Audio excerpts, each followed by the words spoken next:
बच्चों, आज इस वीडियो में हम पढ़ेंगे आपकी रिमझिम का पाठ 11 चावल की रोटियां। तो ये चावल की रोटियां क्या है, आइए इसके बारे में हम जानते हैं। यह जो हमारा पाठ है यह एक प्रकार का नाटक है। इस पाठ में कुछ पात्र दिए गए हैं। तो सबसे पहले पात्रों का मतलब होता है कैरेक्टर्स। तो चलिए उन पात्रों का हम परिचय जान लेते हैं। पहला पात्र है कोको, जो 8 साल का एक लड़का है, थोड़ा मोटा सा। दूसरा पात्र है नीनी, जो 9 साल का लड़का है, कोको का दोस्त है। तीसरे पात्र यहाँ के तिनसु, एक 8 साल का वो भी लड़का है, वो भी कोको का दोस्त है। मिमी 7 साल की एक लड़की है, वो भी कोको की दोस्त है।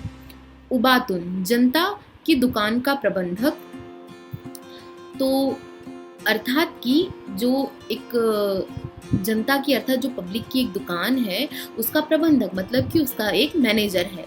तो चलिए देख लेते हैं कि जब नाटक खेला गया होगा, जब नाटक ये रंगमंच पर आया होगा, तो उस प्रकार वहाँ का उस समय सीन क्या था।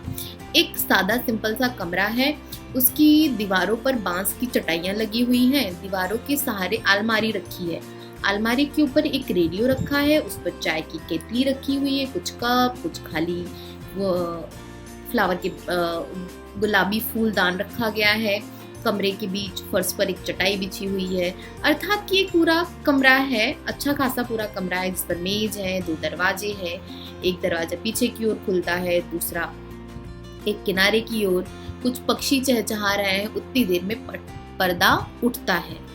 अब देखते हैं आगे। कोको कुछ कहता है। कोको क्या कहता है? कोको के माता पिता धान लगाने के लिए खेतों में चले गए हैं।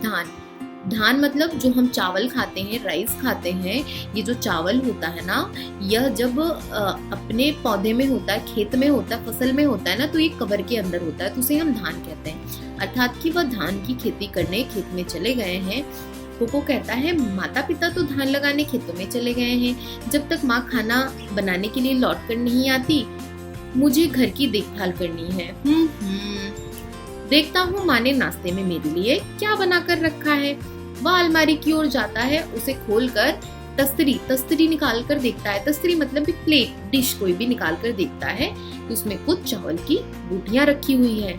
वह अपने होठों को जीभ पर फेरता हुआ और मुस्कुराता है और कहता है, आहा मजा आ गया, चावल की रोटियां मेरी मनपसंद चीज।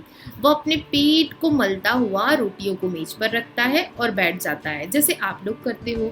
अगर मम्मा आपके लिए कोई सरप्राइज के लिए फ्रिज में कोई भी चीज रखी हो, आप स्कूल से जाओ, मम्मा आपको बोले जाओ फ्रिज में से पानी ले लो, जैसे ही आप फ्रिज खोलते हैं वहां पर आपकी फेवरेट चीज मान लेते हैं। आपको गुलाब जामुन बहुत पसंद है, या तो आपका फेवरेट केक, आपकी फेवरेट कोई भी डिश रखी हो, तो आप कितने खुश हो जाओगे। उसी तरह से कोको को भी बहुत मजा आता है।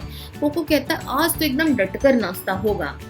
वह जैसे ही रोटी अपने मुंह में डालने लगता है, तभी कोई दरवाजे पर दस्तक देता है, अर्थात दरवाजा खटखटाता है। नीनी, कौन आता है? नीनी। कोको, कौन आता है? नीनी।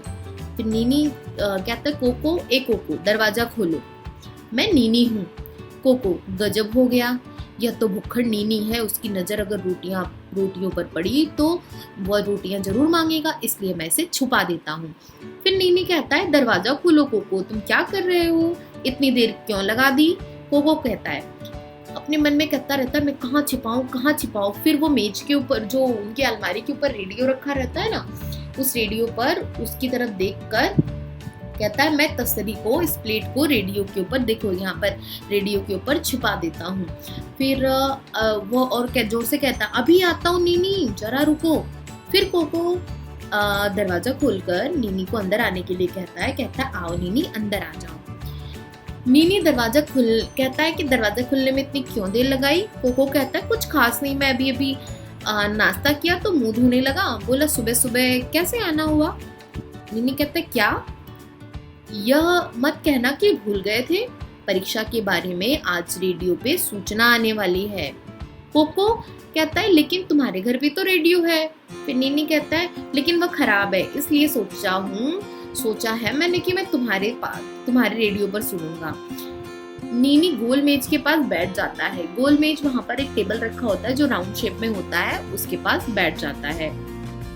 फिर नीनी कहता है रेडियो उठाकर यहीं ले आओ ताकि हम आराम से लेटे लेटे सुन सकें। अब कोको रेडियो कैसे ले आएगा? देखो कोको क्या झूठ बोलता है, क्योंकि उसने उसके पीछे तो चावल की रोटियां छिपाई है ना। तो देखो कोको कहता है नीनी हमारे रेडियो में कुछ खराबी है। तो नीनी कहता है आओ कोशिश करते हैं, देख ले मैं उठाकर ले आता हूँ। नीनी अलमारी की तरफ जैसे ही जाने लगता है, कोको कहता है नहीं नहीं नीनी इसे छूना मत, छूओगे तो करंट लगेगा। नीनी रुक जाता है। तो कहता है मैंने तो इसे छू ही लिया था भाई, मैं यह खबर जरूर सुनना चाहता हूँ। टिंसू के घर जाता हूँ, तुम आओगे? कोको कहता है नहीं। अच्छा फिर मिलेंगे। नीनी तेजी से बाहर निकल जाता है। कोको गहरी सांस लेकर कहता है बाल बाल बचे, अब चलकर नाश्ता किया जाएगा, मेरे पेट में चूहे दौड़ने लगे। अब देखो यहाँ पर एक मुहावरे का प्रयोग किया गया है, चूहे दौड़ने लगे, मतलब कि बहुत भूख लगना। चूहे दौड़ने का मतलब होता है पेट में चूहे दौड़ना, मतलब बहुत भूख लगना।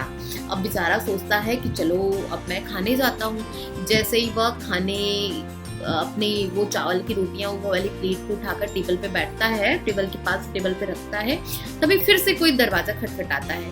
फिर कोको अपनी वो प्लेट को नीचे रखता है, कहता है अब पता नहीं कौन आ गिरा है यहाँ पर।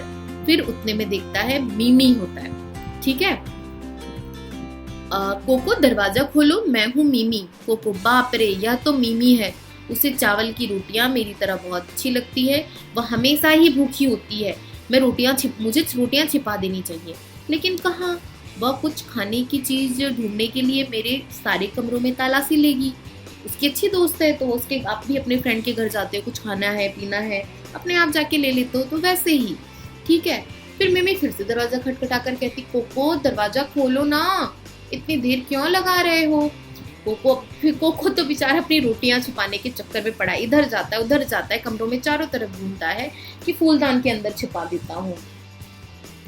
तो फिर क्या करता है वो, फूलदान के अंदर वह छिपा देता है। फिर कोको फूलदान में तस्तरी रखकर दरवाजा खोलता है। मिमी कागज में लिपटा बंडल उठाए कमरे में आती है। अब देखो सोचो मिमी क्या लाई होगी उस कागज में लपेट करके। मिमी कहती है दरवाजा खोलने में इतनी देर क्यों कर दी? कोको कहता है मैंने अभी भी नाश्ता किया था तो मुंह धोने लगा था, आओ बैठो। कोको और मिमी मेज के इर्द गिर्द मतलब आसपास बैठ जाते हैं। मिमी कहती मुझे अभी अभी तुम्हारे माता पिता मिले थे, तुम्हारी माता जी ने अर्थात तुम्हारी मम्मी ने बताया है कि तुम्हारे लिए कुछ चावल की रोटियां रखी है। मैंने सोचा इतनी देर में ही, पता है कोको उसकी बात काट देता है, कहता है चावल की रोटियां हाँ थी तो, लेकिन मैंने सब खा ली। मिमी कहती एक भी नहीं बची। कोको कहता है सॉरी मिमी मैंने सब खा ली, अपने पेट पर हाथ मलते हुए कहता देखो एकदम पेट मेरा भर गया, लगता है आज दोपहर का खाना भी नहीं खाया जाएगा। फिर देखो अब आगे क्या होता है। मिमी कहती है बहुत बुरी बात है, मेरी माँ ने केले के पापड़ बनाए थे, मैंने सोचा तुम्हारे साथ बांट कर खाऊंगी। मैं 4 पापड़ लाई हूँ, 2 तुम्हारे लिए 2 अपने लिए। सोचा था तुम्हारी चावल की रोटियां और मेरे मोटे पापड़ दोनों बढ़िया नाश्ता रहेगा। मिमी कागज का बंडल खोलती है और पापड़ निकालती है, वह उन्हें एक तस्तरी में डालकर मेज पर रखती है। फिर मिमी क्या करती है आगे देखो, गर्मा गर्म है, स्वादिष्ट भी है। तुम्हारी भी क्या बदकिस्मती का मतलब होता है बैड लक, है ना, कि तुम्हारा पेट तो बिल्कुल भरा हुआ है और तुम कुछ भी नहीं खा सकते हो। अब कोको बेचारे को तो भूख लगी है, अब लेकिन क्या करे, एक झूठ बोलने के लिए 100 झूठ बोलने पड़ते हैं, है ना। इसीलिए कहा जाता है हमें कभी भी झूठ नहीं बोलना चाहिए। ठीक है, तो पापड़ देखकर होंठ पर जीभ फेरकर वह स्वगत का मतलब होता है मन में ही कहना। कहता है मैंने बहुत बड़ी गलती कर दी जो उसे बताया कि मेरा पेट भरा हुआ है, लेकिन मैं समझता हूँ ना ये 4 पापड़ नहीं खाएगी, खा नहीं सकती, 2 मेरे लिए छोड़ ही देगी। मिमी एक पापड़ उठाकर क्या इन्हें निगलने के लिए चाय है, मतलब कि क्या मैं चाय के साथ इसे खा सकती हूँ?